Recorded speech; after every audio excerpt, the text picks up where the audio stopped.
It was my 18th birthday, and I was excited to celebrate with my friends and family. I had been planning this party for months, and I couldn't wait to see everyone. The party was being held at my house, and I had decorated it with balloons, streamers, and my favorite birthday candles. I had also ordered a cake with my name on it, and I couldn't wait to blow out the candles and make a wish. My friends and family started arriving early, and we had a great time playing games, eating cake, and dancing. I was having the time of my life. But then, something strange happened. As I was blowing out the candles on my cake, I felt a chill run down my spine. I looked around the room, and I saw that everyone had stopped what they were doing and was staring at me. Their eyes were filled with fear, and I felt a sense of dread wash over me. I didn't know what was happening, but I knew that it was something bad. Suddenly, the lights went out, and the room was plunged into darkness.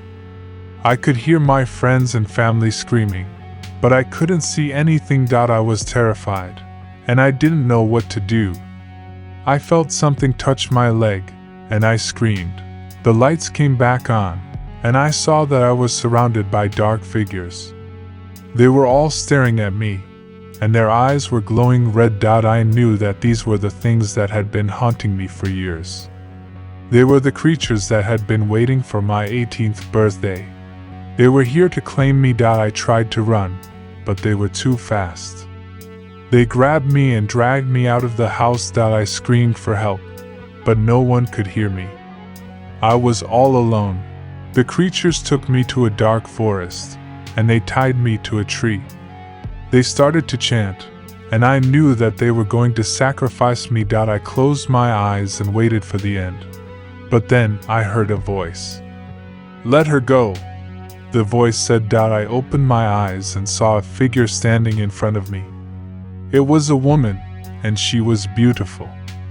"Who are you?" I asked.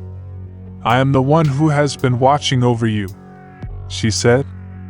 "I am the one who has been protecting you from these creatures." "Why?" I asked. "Because you are special," she said. "You have a gift, and they are afraid of you." "What gift?" I asked. "The gift of light," she said. "You are the only one who can defeat them." I didn't understand what she meant, but I knew that she was right. I had to defeat these creatures. I took a deep breath and closed my eyes. I concentrated on the light inside of me, and I let it grow. When I opened my eyes, the creatures were gone.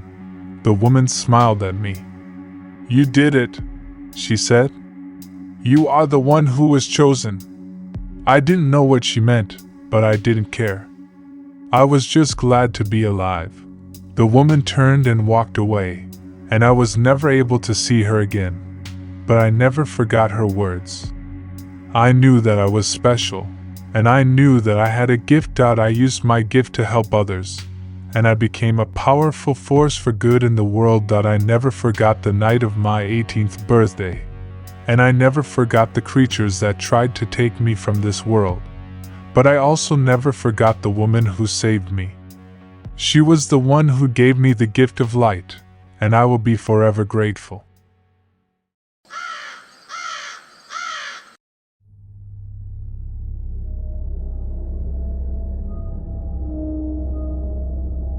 It was my 11th birthday, and I was having a party.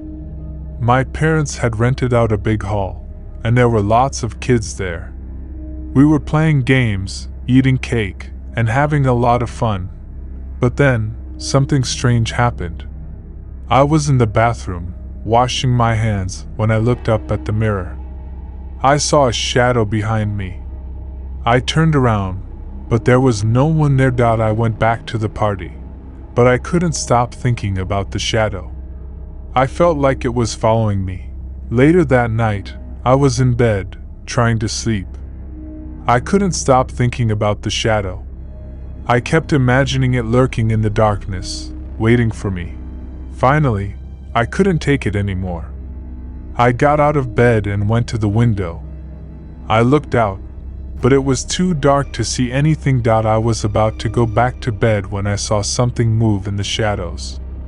I held my breath and watched. A figure stepped out of the shadows. It was a little girl, about my age. She was wearing a white dress, and her hair was long and black. The little girl looked up at me, and her eyes were glowing. She smiled, but it wasn't a friendly smile. It was a cold, cruel smile. I screamed and ran back to bed. I pulled the covers over my head and closed my eyes, but I could still see the little girl's face. I didn't sleep that night. I just lay in bed, shaking with fear. The next morning, I told my parents what had happened. They didn't believe me at first, but then they saw the look on my face. They knew I wasn't lying. My parents called the police, but they couldn't find anything. The little girl was gone. I never saw her again, but I'll never forget her. She was the ghost of my 11th birthday party, and she haunted me for years. I'm an adult now, but I still sometimes think about the little girl. I wonder what happened to her, and why she was haunting me. I'll never know the answers, but I'll never forget her. She's the ghost of my haunting birthday.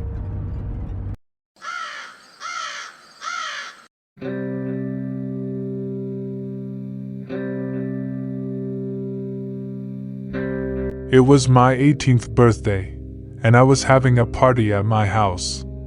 My friends were all there, and we were having a great time. We were playing games, eating cake, and listening to music. At around midnight, I decided to go to bed. I was tired, and I wanted to get some sleep before the party started to wind down. I went upstairs to my room and got into bed. I was just starting to drift off to sleep when I heard a noise. It sounded like someone was in my room. I sat up in bed and listened. The noise came again. It was coming from the closet. I got out of bed and went to the closet. I opened the door, and I saw a figure standing inside. The figure was tall and thin, and it was wearing a black cloak. I couldn't see its face, but I knew it was staring at me. I was terrified. I didn't know what to do. I just stood there, frozen in fear. The figure took a step towards me. I screamed and ran out of the room. I ran down the stairs and out of the house. I didn't stop running until I was blocks away. I didn't know what to do. I didn't know who to call. I was all alone. I eventually went back home, but I didn't go back to sleep that night. I stayed up all night, watching TV and trying to forget what I had seen. The next day, I told my parents what had happened, but they didn't believe me. They said it was just a dream, but I know what I saw. It was real, and I'm still scared. I don't know what the figure was, or why it was in my closet, but I know that I'll never forget it. The next few weeks were the worst of my life.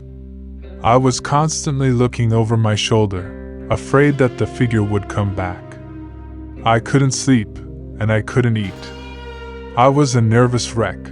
Finally, I couldn't take it anymore. I went to see a therapist. The therapist helped me to understand that what I had seen was a nightmare, and that it wasn't real. It took a long time, but eventually I started to feel better. I was able to sleep again, and I was able to eat again. I was finally able to put the nightmare behind me, but I'll never forget it. It was the scariest thing that's ever happened to me.